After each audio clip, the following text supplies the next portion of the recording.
Jokowi itu ketika tidak. Yes. Jadi Anda tidak lagi membela Jokowi? Saya masih membela Jokowi yang benar. Kalau itu salah, kita juga katakan salah. Anda membela Prabowo? Jelas itu saya membela Prabowo. Anda ngerti siapa Jokowi? Jelas kami. Anda mengerti siapa Prabowo? Kita mengerti Prabowo. Maka berlakulah dalil ahdian. Anda bisa menjawablah. Logiknya begitu. Tidak ada yang namanya adu domba, Bung Rocky. Bukan adu domba, dalilnya Adian bilang begitu, dan itu dalil di mana-mana. Satu kalimat saja. Tidak mungkin seorang hamba mengabdi pada Tuhan.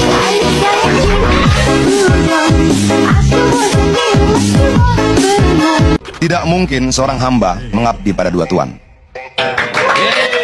Dia akan lebih mencintai yang satu daripada yang lain. Sudah itu hukumnya. Makanya pertanyaan Bung Rocky tadi, lu ke Jokowi apa ke Prabowo? Karena lu punya dua Tuhan.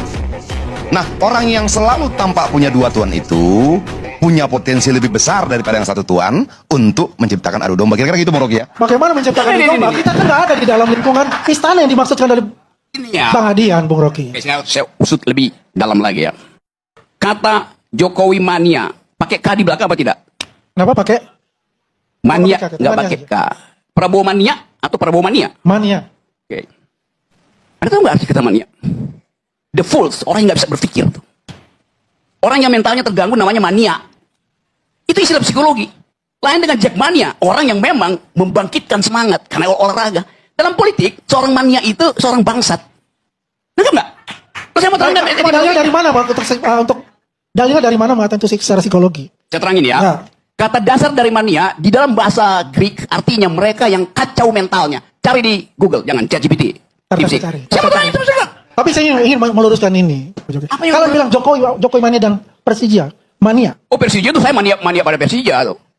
Oh jelas, karena itu kami juga sebagai relawan. Yes. Ya, sebagai relawan juga sama dengan Bung Rocky. Ya pada kan? Orang, lu mania pada orang aja lu sakit jiwa. Kita nggak mania pada orang. Jokowi itu aja sekedar nama. Astaga. Ya kan?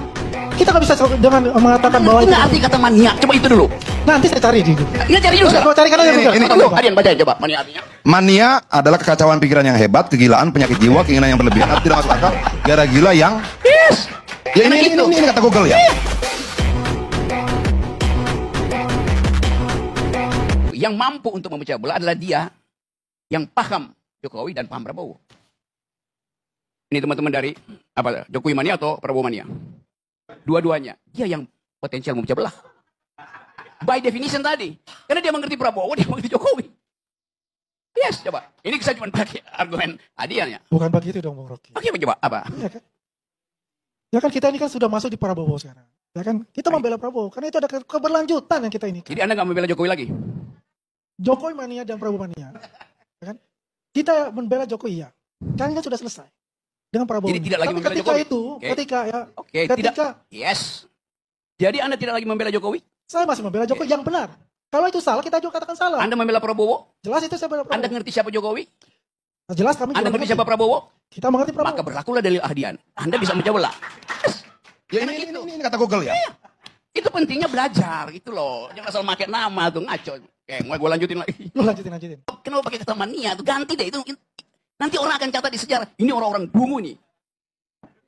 Saya nggak pernah bohong dalam ilmu pengetahuan ya. Kalau saya terangkan secara akademik, Prabowo ingin mengucapkan kemarahannya in optima forma dalam bentuk yang paling maksimal. Tapi dia ada seorang yang punya manner, culture matters, nggak mungkin diucapkan. Maka psikologinya bergerak di situ. Dia keluarkan istilah raja kecil. Dia keluarkan istilah ada yang ingin memisahkan dua orang. Ini kan reverse psikologi terbalik. Dari orang yang ingin mencari jalan tetapi nggak mungkin dia temuin. Oke, saya jadi psikiater dulu hari ini. Karena kelihatannya Pak Jokowi juga mengalami keadaan yang sama. Kegelisahan psikologi yang sama. Saya lihat Jokowi diwawancara oleh Mata Najwa. Ada nggak yang perhatikan? Kaki Jokowi tremor sepanjang. Anda perhatikan? Tidak nyaman. Duduknya juga begini. Akhirnya mungkin Najwa berpikir, udah jangan diterusin. Makin lama dia makin gugup. Di dalam psikologi, kegugupan itu namanya delirium. Delirium itu bagian dari mania yang tidak selesai itu. Ya, teman-teman, setelah Presiden Prabowo Subianto memerintah untuk mencabut pagar laut, maka baru ya terbongkar bahwa ya pagar laut itu memiliki HGB ya atau hak guna bangunan, dan ini menjadi satu hal yang menarik teman-teman ya. Ini bukan hanya sekedar pagar saja, tetapi ini suatu ya benar-benar reklamasi. Nah, di sini dikatakan teman-teman, perusahaan Aguan terungkap punya sertifikat HGB pagar laut Tangerang. Nah, ini perusahaan Aguan teman-teman ya punya sertifikat HGB pagar laut di Tangerang. Ya, kita tahu bersama bahwa Aguan ini adalah salah satu oligarki ya di pemerintahan Joko Widodo pada saat itu, dan tentu ya HGB ini ya dibuat ya ketika Pak Presiden Jokowi masih memerintah sebagai ya Presiden Republik Indonesia. Dan yang menjadi pertanyaannya adalah ketika hal ini ya dibuat HGB-nya, apakah ya menteri-menteri Pak Jokowi tahu di dalam hal ini, terutama Menteri ATR teman-teman ya tentang pertanahan. Dan ini menjadi satu hal yang menarik dan menjadi viral teman-teman, sampai Pak Prabowo meminta supaya pagar laut itu dicabut. Oke. Di sini dikatakan perusahaan milik Sugianto Kusuma alias Aguan ternyata tercatat sebagai pemegang sertifikat hak guna bangunan HGB di wilayah pagar laut Tangerang, Banten. Ya, Menteri Agraria dan Tata Ruang Kepala Badan Pertanahan Nasional ATR BPN Nusron Wahid mengakui wilayah laut yang dibatasi pagar itu ternyata bersertifikat. Ia pun menjabarkan siapa saja yang tercatat mengantongi HGB tersebut. Nusron merinci terdapat 263 bidang area perairan di Laut Banten yang tercatat memiliki sertifikat HGB. Salah satu perusahaan yang disebut mengantongi HGB laut itu yakni PT Cahaya Inti Sentosa dengan kepemilikan 20 bidang lahan di area perairan. Kemudian teman-teman, PT Cahaya Inti Sentosa CISN merupakan anak usaha PT Pantai Indah Kapuk 2 TBK PIK 2 emiten properti di bawah Agung Sedayu Group milik Aguan. Mengacu pada laporan keuangan PIK 2 periode kuartal 3 2024, emiten berkode PANI itu tercatat perusahaan memiliki 88.500 lembar saham atau sekitar 99,33% saham di CISN. Nah, kemudian berdasarkan akta notaris nomor 86 dari Edison Jingka SHMH tanggal 13 Desember 2023, perseroan melakukan investasi pada CISN sebesar ya 4.159.500.000 ya 88.500 saham yang mewakili kepemilikan sebesar 99,33% bunyi laporan tersebut. Selain CISN, entitas usaha bernama ya PT Intan Agung Makmur Jota juga tercatat memiliki sertifikat HGB pagar laut. Menteri ATR BPN Nusron menyebut dari total 263 bidang tanah yang bersertifikat HGB sebanyak 234 bidang diantaranya dikuasai oleh PT Intan Agung Makmur. Dari penelusuran cnnindonesia.com, perusahaan ini juga ternyata terafiliasi dengan Agung Sedayu Group milik Aguan. Ya, berdasarkan data Direktorat Jenderal Administrasi Hukum Umum Kementerian Hukum, PT Intan Agung Makmur merupakan perusahaan swasta nasional yang didirikan pada 6 Juni 2023 dengan surat keputusan pengesahan oleh Kementerian Hukum dan HAM. Ya, kemudian perusahaan ini berkedudukan di Kabupaten Tangerang, tepatnya di Jalan Inspeksi PIK 2 nomor 5, Kecamatan Kosambi. Bisnisnya mengembangkan properti yang memenuhi kebutuhan hunian dan komersial. Nah, kemudian teman-teman, saham perusahaan tercatat dimiliki oleh dua entitas, yakni Kusuma Anugrah Abadi dan Inti Indra Raya, yang masing-masing kepemilikan sahamnya sebesar 2,5 miliar.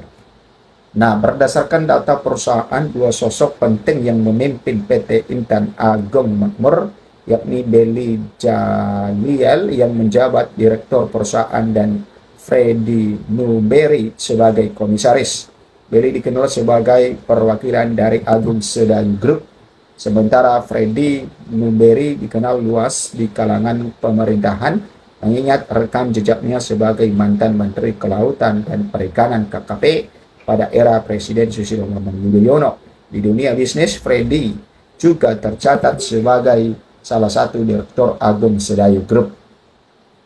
Nah, CNNindonesia.com telah menghubungi Corporate Secretary and Investor Relation PIK 2 atau Pani Kristi Gracela untuk mengklarifikasi terkait kepemilikan sertifikat HGB ini. Namun yang bersangkutan belum memberi tanggapan hingga berita ini juga ditayangkan. Selain itu, CNN Indonesia juga meminta konfirmasi ke kuasa hukum pengembang PSN PIK 2 Muanas Alaidik terkait dengan personal kepemilikan HGB tersebut sejak sore tadi, namun sehingga berita ini juga belum ada respon.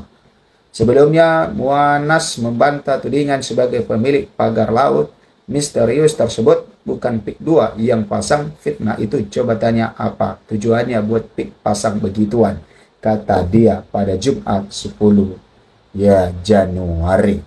Oke, itu mengenai pagar misterius pagar laut ini, teman-teman. Ini menjadi satu perhatian yang sangat-sangat serius ya. Oke, Menteri KKP soal sertifikat HGB pagar laut itu ilegal. Menteri KKP Sakti Wahyu Trenggono menyatakan sertifikat hak guna bangunan HGB di pagar laut misterius di Tangerang, Banten bersifat ilegal. Kalau didasarkan di dasar laut itu tidak boleh ada sertifikat, jadi itu sudah jelas ilegal juga ujar Trenggono di Istana Negara. Trenggono menekankan peraturan di Indonesia menyatakan bahwa seluruh yang ada di wilayah laut merupakan milik umum. Ia pun mengaku heran mengapa sertifikat itu bisa keluar. Jadi kalau tiba-tiba itu ada, kan aneh juga ucapnya. Ia lantas menduga pemagaran itu dilakukan dengan harapan ke depan wilayah laut itu akan menjadi daratan.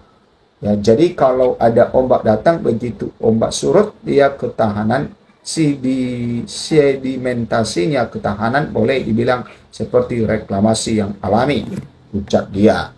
Menteri Agraria dan Tata Ruang, Kepala BPN Nusron Wahid sebelumnya mengaku pagar laut misterius sepanjang 30 km di Tangerang sudah bersertifikat hak guna bangunan atau HGB. Nah, itu teman-teman mengenai kasus pagar laut ini, dan ini katanya sudah HGB, dan tentu kita mengharapkan kepada pemerintah supaya ada tindakan yang tegas di dalam hal ini. Sampai jumpa di video berikutnya.